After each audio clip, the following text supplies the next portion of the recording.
Buenos días, hermanos. Dios los bendiga. Para hoy, abril 4. Así es, el devocional. El ser humano, quien fue creado para vivir en reverencia a Dios, corre un gran peligro cuando la familiaridad causa que se aburra de Dios. La familiaridad es algo hermoso. Es hermoso estar familiarizado con una bella pieza musical. Significa que has sido bendecido al escucharla una y otra vez. Es una bendición estar familiarizado con las rosas, porque eso significa que has tenido el privilegio de tener arbustos cercanos que puedes contemplar todos los días. Pero la bendición más grande es estar familiarizado con los caminos, el carácter, la presencia y las promesas de Dios. Eso significa que la gracia ha cortado la separación entre tú y Dios y te ha traído una comunión cercana con Él. También significa que el Espíritu de Dios ha abierto tus ojos, corazón y mente a las cosas de Dios, para que lo que una vez fue necedad hoy te traiga esperanza, consuelo y gozo. Sí, familiarizarse es maravilloso, pero también puede ser un peligro. Esta es la parte peligrosa de la familiaridad. Entre más cercano y más familiarizado estés con algo, menos podrás verlo y apreciarlo como en otro tiempo si podías hacerlo. Cuando compraste tu casa por primera vez, quizás estabas maravillado con el grande y majestuoso árbol de 200 años que estaba en tu patio trasero, pero algo ha pasado en los años que siguieron. Ya no ves ese árbol, no te hace estar maravillado y la única ocasión que hablas de él es para quejarte de la ardua tarea de recoger sus hojas. La familiaridad puede ser algo peligroso. Ahora, aquí va la conexión vertical. Fuiste diseñado por Dios para que tus esperanzas, sueños, elecciones, palabras, acciones, deseos y motivaciones fueran moldeados de acuerdo con el temor de Dios. Un temor que te deja boquiabierto, que controla tu corazón, que dirige tu vida. La maravillosa realidad de la existencia de Dios, de su grandeza y de su gloria, tiene el propósito de ser el centro del conocimiento del ser humano. Todos fuimos diseñados para vivir conscientes de Dios y con esa conciencia vivir de una manera encaminada hacia Dios. El temor a Dios tiene el propósito de ser la principal fuente de motivación para cualquier cosa que hacemos. Pero algo nos sucede al estar unidos en una relación cercana a Dios y al ser bendecidos con dicha cercanía. La familiaridad causa que perdamos el camino hacia Dios. Lo que alguna vez nos aturdió ya no lo hace. Lo que alguna vez produjo adoración en nuestros corazones ya no lo hace. Lo que causaba que actuáramos con esperanza y consuelo ya no lo hace. Lo que causaba que dijéramos no al pecado y sí a la justicia ya no lo hace. Temo que muchos de nosotros hemos perdido el temor a Dios y ni siquiera lo sabemos. ¿Hay evidencia en tu vida de que estás siendo deficiente en esta reverencia a Dios? Pídele que te dé ojos para ver de nuevo, que tu corazón sea capaz de maravillarse nuevamente y agradece la gracia que nos asegura que seremos escuchados y recibiremos respuesta. Para profundizar y ser alentados, Isaías 6. Amén. Gracias, Tita. Bueno, familia, bueno, los bendiga. Dios es bueno, nos permite hoy despertar un nuevo día, plenamente convencidos de que Él está con nosotros. El devocional que nuestra hermana Tita hoy nos va a llevar a la luz de la Escritura y la dirección del Espíritu Santo a comprender el peligro silencioso de la familiaridad. Y tiene un texto base que es Isaías capítulo 6, que vamos a leer hasta el versículo 8. En el año en que murió el rey Usías, vi yo al Señor sentado sobre un trono alto y sublime, y sus faldas llenaban el templo. Por encima de él habían serafines, cada uno tenía 6 alas, con dos cubrían su rostro, y con dos cubrían sus pies, y con dos volaban. Y el uno al otro daba voces diciendo, Santo, Santo, Santo, Jehová de los ejércitos, toda la tierra está llena de su gloria. Y los quiciales de las puertas se estremecieron con la voz del que clamaba, y la casa se llenó de humo. Entonces dije, ay de mí, que soy muerto, porque siendo hombre inmundo de labios y habitando en medio del pueblo que tiene labios inmundos, han visto mis ojos al Rey, Jehová de los ejércitos. Y voló hacia mí uno de los serafines, teniendo en su mano un carbón encendido, tomado del altar con tenazas, y tocando con él sobre mi boca, dijo, he aquí, esto tocó tus labios, y es quitada tu culpa, y limpio tu pecado. Después oí la voz del Señor que decía, ¿a quién enviaré? ¿Y quién irá por nosotros? Entonces respondí, yo, heme aquí, envíame a mí. Bueno, mis hermanos, algo importante que tenemos que comprender es que hay un diseño original, vivir en temor reverente. Así fuimos diseñados. El devocional que nuestra hermana Tita comienza con una afirmación que debemos tomar con toda su fuerza teológica. El ser humano fue creado para vivir en reverencia a Dios. Como dice Eclesiastés 12:13, el fin de todo discurso oído es este: teme a Dios y guarda sus mandamientos, porque esto es el todo del hombre. Literalmente, Salomón está diciendo, es la totalidad del ser humano. Tenemos entonces la palabra temor, porque lo dice el devocional, que la base de nuestro asombro y de mantenernos eh, asombrados, valga la redundancia, con Dios, es el temor. Y la palabra temor no es miedo de esclavo, sino asombro que genera obediencia. Es la conciencia, mis hermanos, de estar ante el Santo que nos sostiene y nos juzga. Como dice Proverbios 1:7, dice que el principio, lo primero, lo fundamental, el punto de partida, el comienzo es el temor a Dios. El principio de la sabiduría es el temor a Dios. Hermanos, desde allí empieza todo. Fuimos hechos con una capacidad de asombro que apunta a Dios. Todo apunta a Dios, toda la creación, todos nosotros, aún en nuestra naturaleza caída, hay destello de la imagen de Dios, aunque distorsionada, pero está. Cuando Adán y Eva caminaban con Dios en el huerto, en Génesis 3:8, había familiaridad, pero no presunción. Había cercanía, pero no aburrimiento. El temor no era incompatible con el paseo en la brisa del día. ¿Qué cambió? El pecado. Y con el pecado, dos cosas. ¿Qué pasó cuando Adán iba a pecar? Y es la carga que tenemos nosotros todos los días. Perdieron el temor reverente y sintieron miedo a servir. Tuve miedo, ¿se acuerdan? ¿Dónde estás, Adán? Y entonces Adán le responde, estoy escondido. ¿Y por qué estás escondido? Porque tienes miedo. ¿Y por qué tienes miedo? Porque estoy desnudo. Entonces, mis hermanos, que lo primero que hace el mío es distorsionar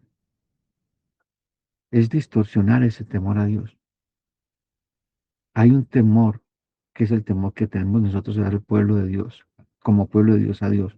Es un temor reverente, es un temor sacrificial, es un temor amoroso, es un temor que produce en nosotros asombro y obediencia. ¿Y qué pasó con Adán y Eva? Empezaron a esconderse en la presencia de Dios. El pecado, mis hermanos, no nos hizo irreverentes, nos hizo temerosos de la manera equivocada.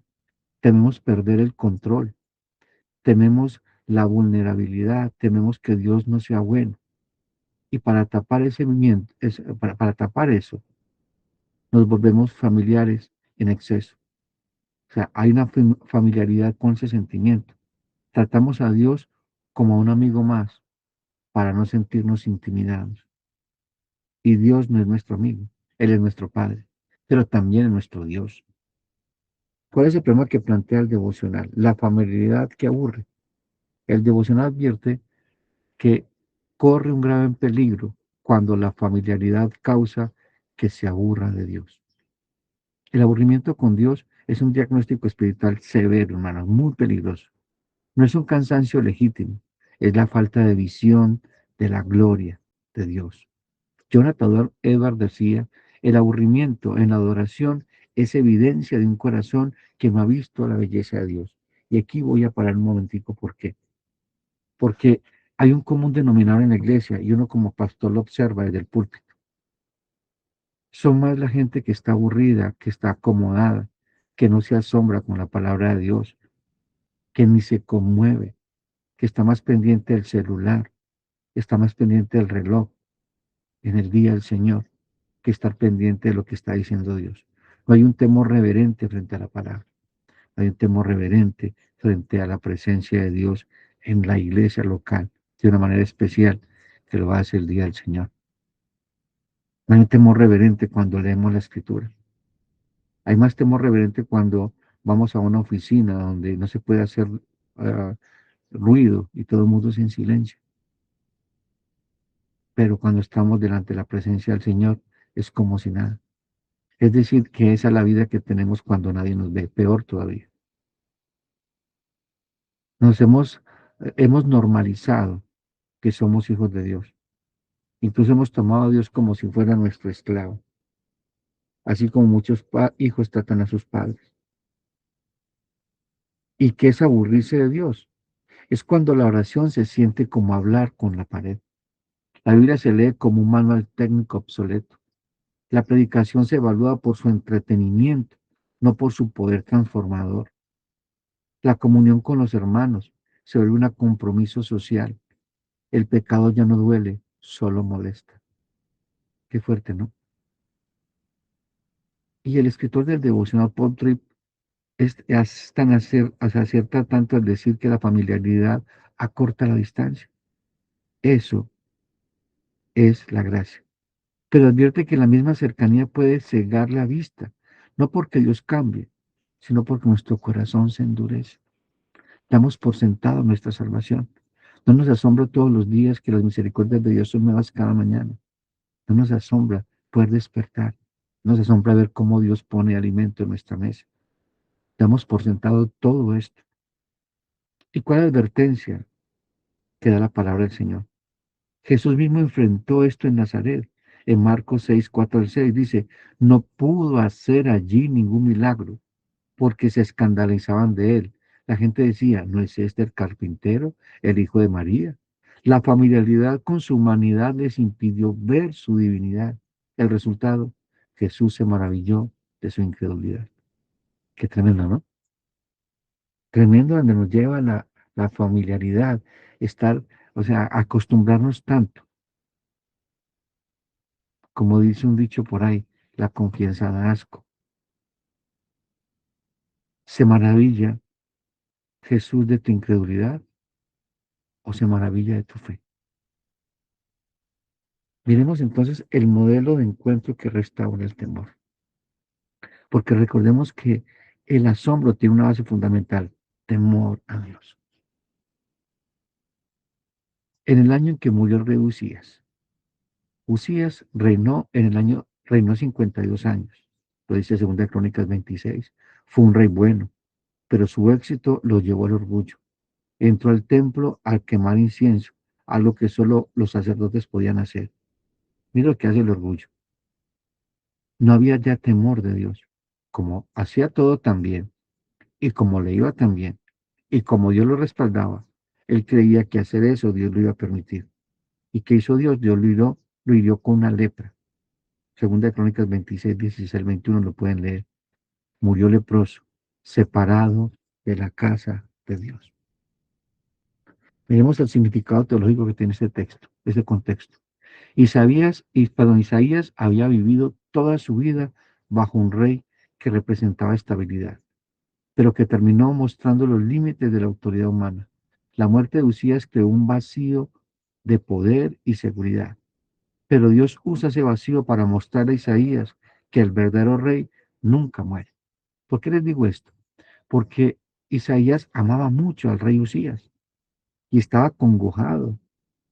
Él creía que Israel iba a perder todo su norte y no había podido entender. O sea, mire que Isaías estaba asombrado por el rey, no por el rey de reyes que gobernaba a Usías. Hermanos, cuando las estructuras humanas fallan, un pastor cae, Una iglesia se divide, un líder político decepciona. Dios nos recuerda que su trono permanece, su trono es eterno. La familiaridad con los líderes humanos nos puede hacer olvidar quién es el verdadero rey. Luego dice el versículo 1, vi al Señor. La palabra vi en hebreo es una forma intensiva. No fue una visión casual, fue una revelación unilateral y soberana. Isaías no buscó esta visión, la visión lo encontró a él. Dios buscó a Isaías para revelarse a él. Dios nos buscó a todos nosotros para revelarse a través de su Hijo por medio del Evangelio. Y entonces, si Dios se revela por medio de Cristo a través de su Evangelio, ¿por qué tomamos en poco la palabra del Señor? Y eso fue lo que le pasó a David. David fue confrontado con el profeta Natán y dice, ¿por qué tuviste en poco mi palabra?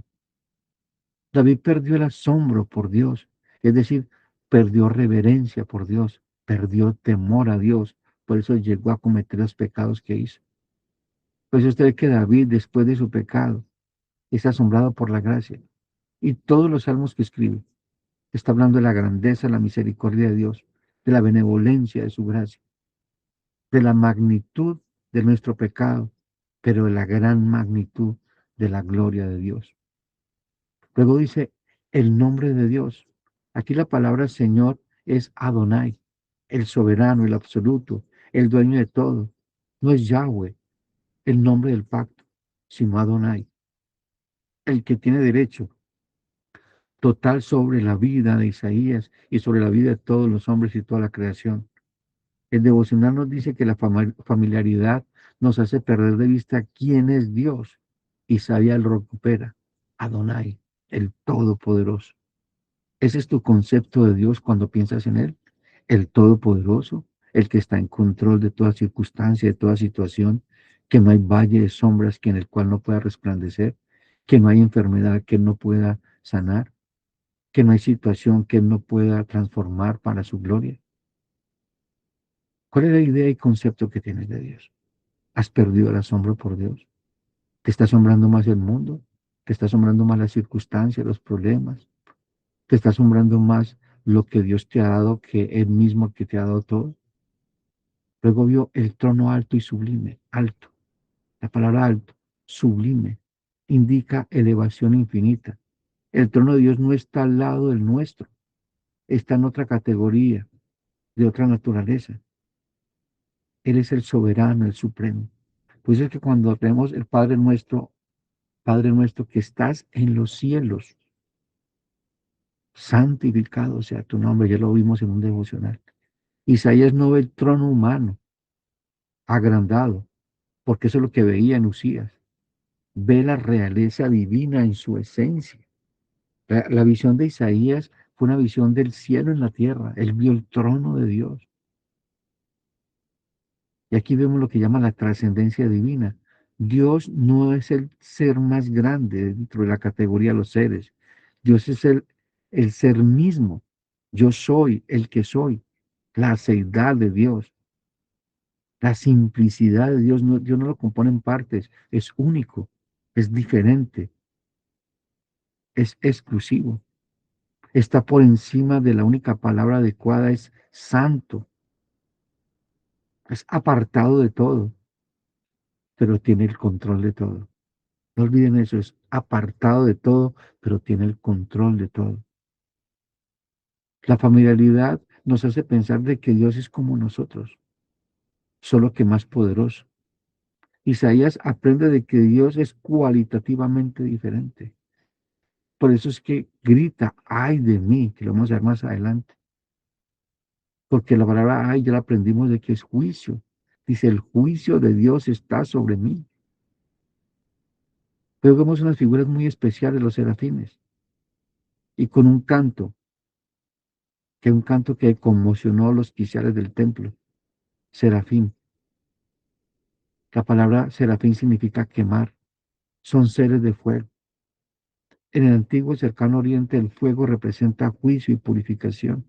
Estos seres están literalmente ardiendo en la presencia de Dios. Hermanos, y no pueden mirar directamente, imagínense. ¿Cómo es de santo y de diferente Dios a todo, que no pueden mirar directamente a Dios? Incluso los seres celestiales más altos no pueden soportar la gloria sin protección. Esto destruye cualquier noción, mis hermanos, de que todos somos iguales ante Dios, en el sentido de familiaridad irreverente. Hermanos, Dios es ontológicamente, es decir, por naturaleza totalmente diferente a nosotros.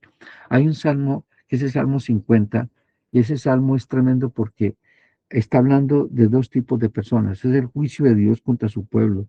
Hay unos que viven de acuerdo a su pacto, pero hay otros que dicen que viven de acuerdo a su pacto, pero pecan deliberadamente contra Dios.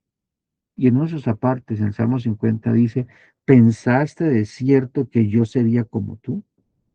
¿Pensaste que yo era igual a ti? Y como eso pasaba, hacía cosas tremendas esa persona. Ponía tropiezo contra sus hermanos, andaba con el adúltero a su parte, con el inicuo era su deleite. Y dice, ¿y qué tienes tú de que hablar de mis leyes y poner mi pacto en tu boca? Si echas a tus espaldas mi corrección. Es decir, esa persona que no estaba asombrada con la grandeza de la santidad de Dios. Bueno, estos serafines no podían ni siquiera mirar a Dios. Pues dice que nada, solamente, y esto es glorioso, hermanos, si esto no te sorprende, que tú puedas entrar a la presencia de Dios por medio de Jesucristo, al trono de la gracia, y puedas hablar con Él, corandeo, delante de Dios. Si eso no te asombra, hermano, si esto no te causa a ti alegría, gozo, esperanza, tienes un problema, tienes un problema con Dios. Las dos alas para cubrir el rostro. No pueden mirar directamente a Dios, incluso los seres celestiales más altos no pueden soportar la gloria sin protección. Y obviamente eso destruye cualquier noción de que todos somos iguales. Las dos alas que cubrían los pies. En la cultura hebrea, los pies representan lo bajo, lo terreno, lo sucio. Jesús lavó los pies. Incluso los pies de los serafines son demasiado mundanos para estar expuestos ante Dios. Imagínese eso. Dos alas para volar. Son dos alas para moverse, significa su actividad, volar. Es menor que su reverencia, cubrirse. Nuestro servicio a Dios debe nacer de un corazón que se cubre de reverencia, no de una familiaridad que entra y sale de su presencia sin asombro. Y aquí vuelvo y me detengo, mis hermanos. ¿Qué sientes tú cuando vas mañana a la iglesia? Cada domingo, ¿qué sientes? ¿Familiaridad o asombro? Vas con esa expectativa, con esa alegría, con ese gozo de saber que te vas a encontrar con el Rey de Gloria, de que el Dios Todopoderoso va a visitar tu vida de una manera muy especial. O vas como una reunión de religión, como a una clase más, con pereza, sin fervor, sin pasión. Algo está pasando. Ahora miremos cuando cantan Kadosh, Kadosh, Kadosh. La palabra Kadosh es gloria, santo, perdón, Kadosh. En hebreo la repetición indica un superlativo, pero triple es único, o sea, tres veces único. Algunos teólogos, como Arce Sproul, han sugerido que es una insinuación trinitaria. El Padre es santo, el Hijo es santo, el Espíritu es santo. Pero lo más importante, mis hermanos, la santidad no es un atributo más de Dios, es el atributo que califica a todos los demás. Escuchen esto, todos los atributos de Dios están sostenidos por la santidad de Dios. El amor de Dios es un amor santo, su justicia es una justicia santa, su misericordia es una misericordia santa, es decir, totalmente diferente a todo. Toda la tierra está llena de su gloria. La palabra gloria, kabod, es el peso de la presencia divina. No es una luz bonita, mis hermanos. Es la realidad tangible de que Dios está presente y que reclama todo. Eso pasa cada domingo. Eso pasa cada vez que nosotros estamos delante de Dios, su gloria. Bueno, la tierra no está llena de nuestra gloria, está llena de su gloria. Y el problema es que no la vemos. ¿Y sabe por qué no la vemos? Porque hemos perdido el asombro por su gloria. Estamos asombrados por el carro, casa, beca, por las preocupaciones de la vida.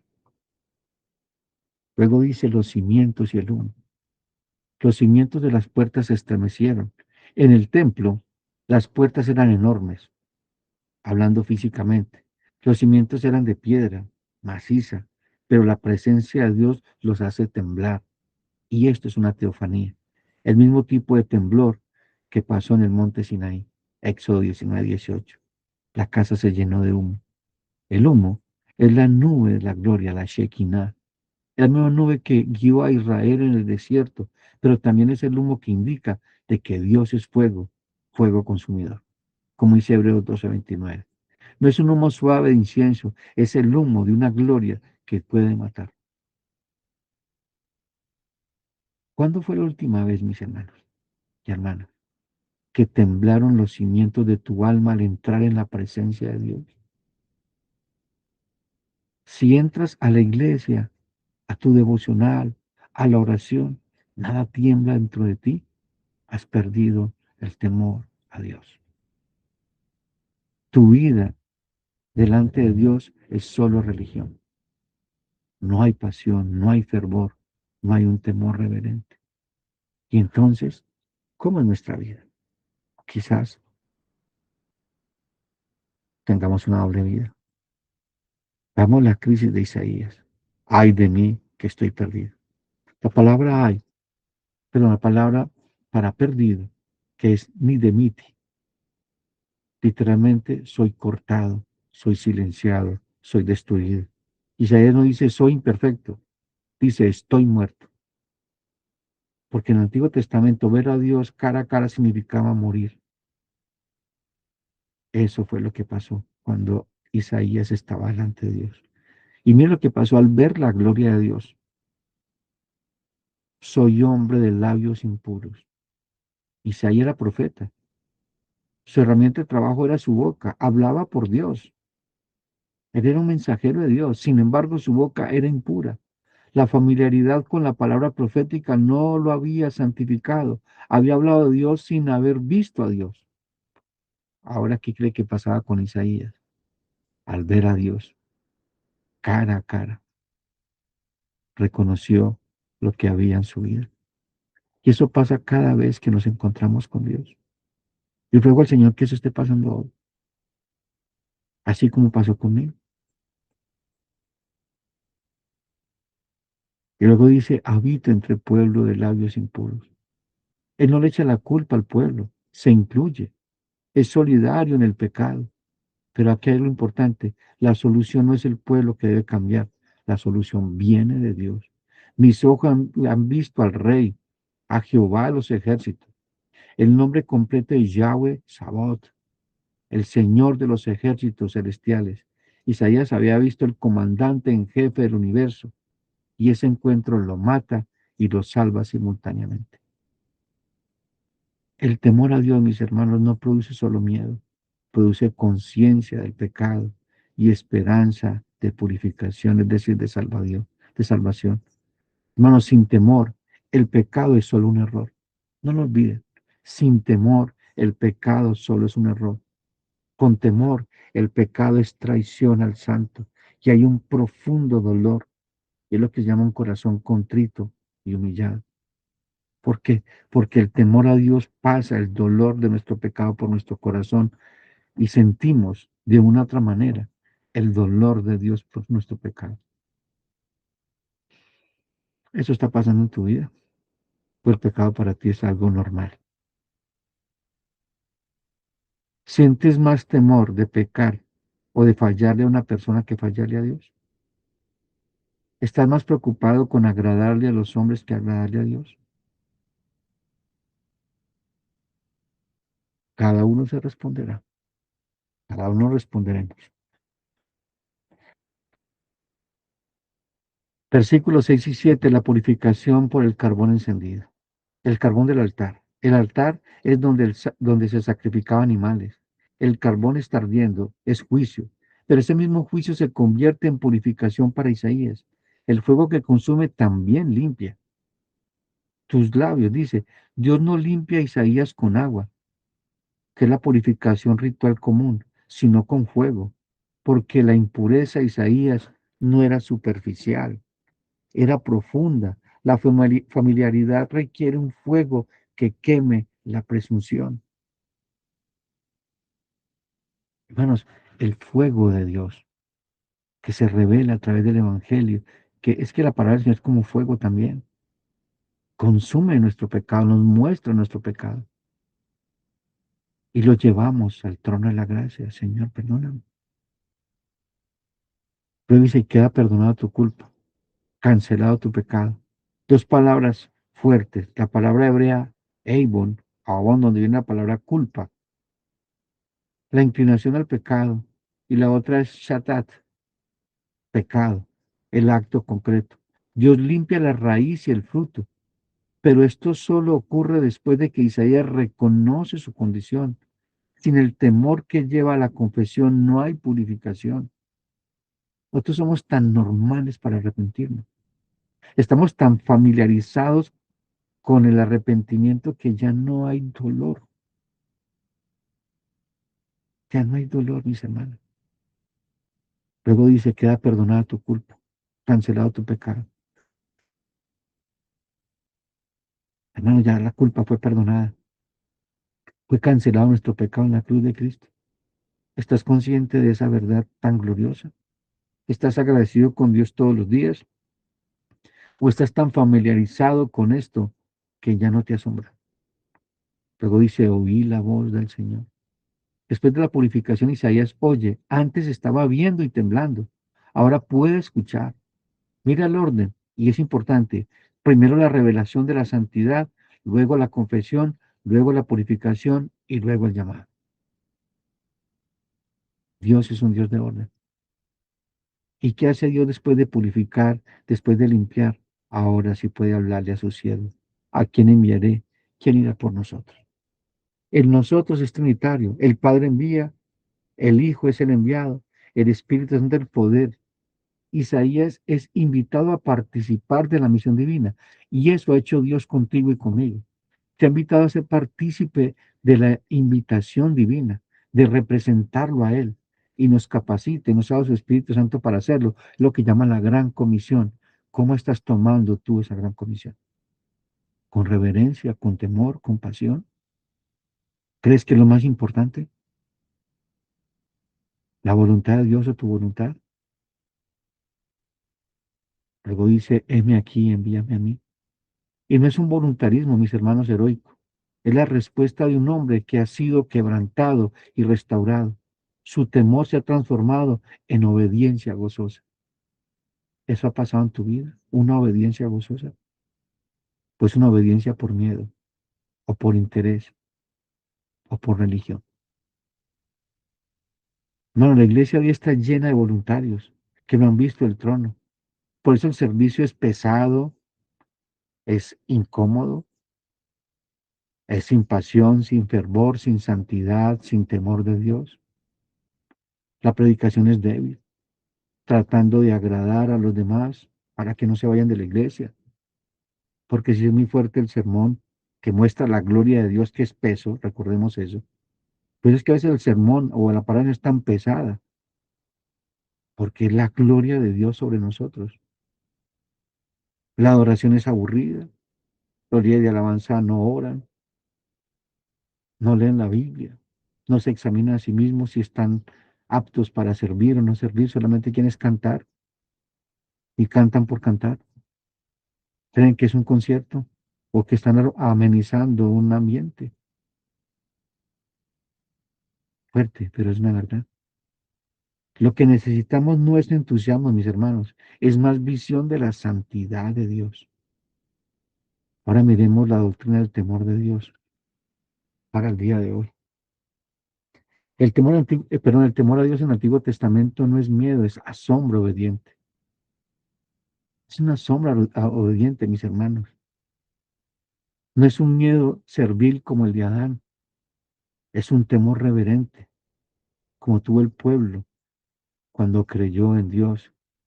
Ese asombro en el monte Sinaí, ese asombro que adora en el Salmo 33:8. Temí a Jehová, tema a Jehová toda la tierra. El temor como principio de sabiduría. Proverbios 9:10 dice, el temor a Jehová es el principio de la sabiduría. El principio es el punto de partida, es decir, a partir de ahí empieza todo. Es el fundamento, la columna vertebral. Sin temor, todo conocimiento es información muerta, mis hermanos. El temor como fuente de confianza, Proverbios 14:26. En el temor de Jehová hay confianza segura. No es un opuesto a la seguridad, es su base. Solo quien teme a Dios no teme nada más, porque sabe quién es Dios, el Todopoderoso. El temor de Dios como deleite. En Isaías dice, se deleitará en el temor de Jehová. El temor no es una carga, mis hermanos, es un deleite. ¿Y cómo puede ser eso?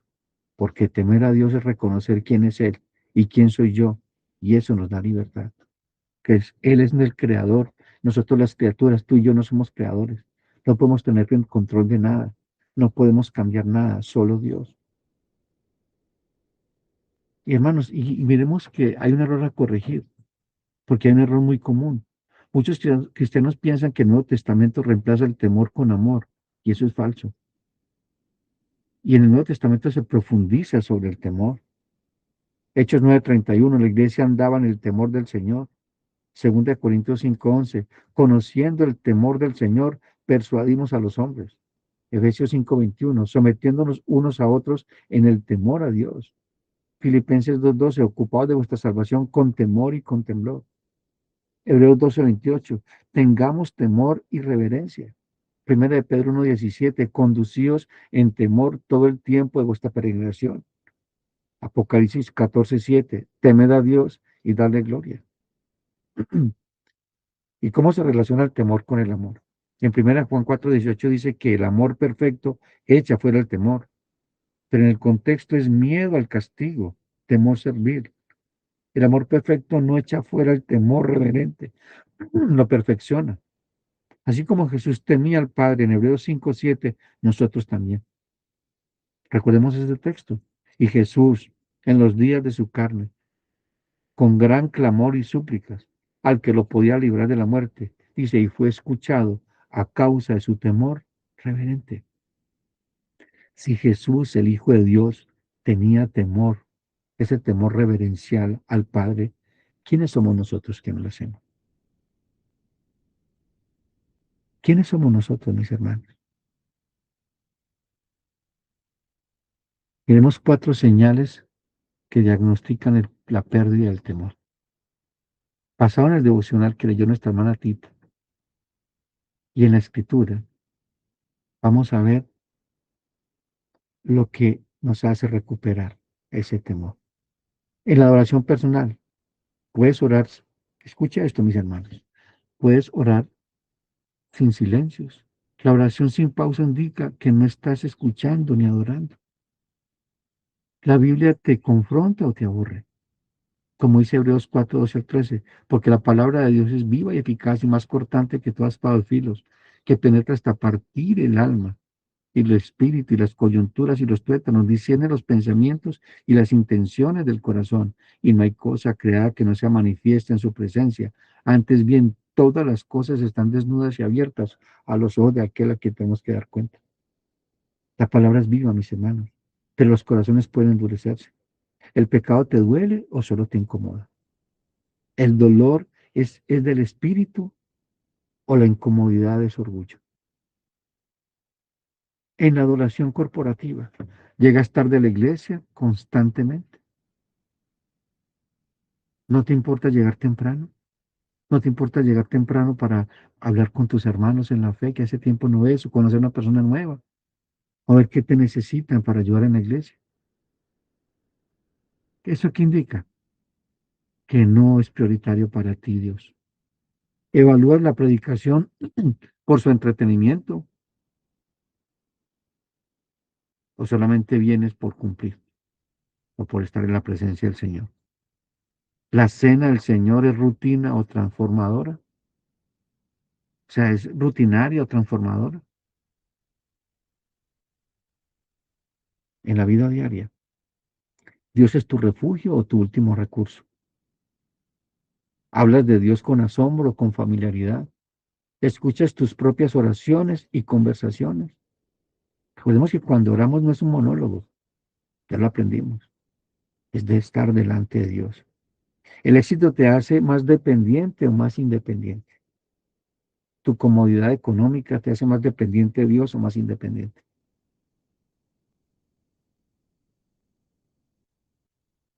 Mis hermanos, pensemos, pensemos. ¿Qué podemos hacer frente a esto? La confesión.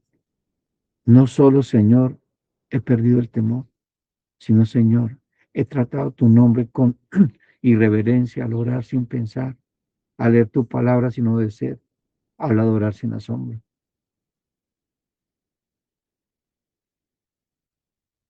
Hermanos, ¿cuál es tu postura frente a Dios cuando oras? ¿Te arrodillas delante del Rey de Gloria? ¿Postras tu corazón delante de Él? Hay que hacerlo. Hay que hacerlo, mis hermanos, porque estamos delante del Rey de Gloria. No perdamos el asombro por Dios. Perdamos en la familiaridad, la costumbre. Porque cuando nos acostumbramos a algo, perdemos todo el fervor, toda la pasión, todo el asombro. Mi querida familia, este ha sido el devocional del día de hoy. Vamos a orar. Padre bueno, Rey eterno,